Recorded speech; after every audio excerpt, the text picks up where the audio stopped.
أبو فانوس بيكون عبارة عن ضوء خفيف عامل زي ضوء الفوانيس أو شعلة نار بينور من مسافة بعيدة في الليل وسط الصحراء. طب ايه أصل حكاية أبو فانوس؟ تعالوا نعرف مع بعض.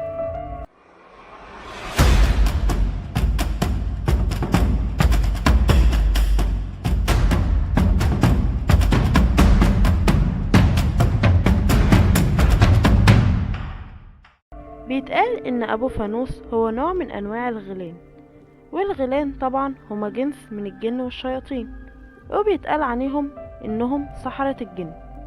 والكلام ده جه في كتاب لابن الأثير اسمه النهاية في غريب الحديث والأثر. قال عنه إن الغول هو جنس من الجن والشياطين، وإن العرب زمان قالوا إن الغيلان بتتشكل وتتلون في كذا صورة وبتضل الناس عن طريقهم وتهلكهم. في ناس كتير من شبه الجزيرة العربية قالوا إن أجدادهم حكولهم كتير عن أبو فانوس، وإن كل الناس اللي مشيت ناحية الضوء عشان افتكروا إن ده مكان قرية قريبة أو استراحة تاهوا في الصحراء وماتوا.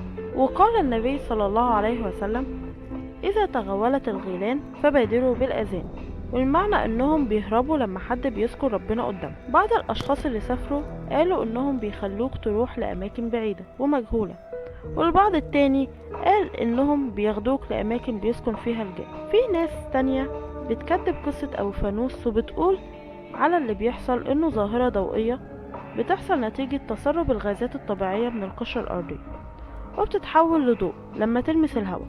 وفي ناس تانية بتقول إن ده تلألؤ بيولوجي، وإن بعض الكائنات الحية زي البكتيريا والفطريات قادرة إنها تنتج ضوء من التفاعلات الكيميائية جوه جسمهم، وإن الكائنات دي موجودة في مناطق رصد أبو فانوس. بس لسه كل النظريات دي مش مؤكدة.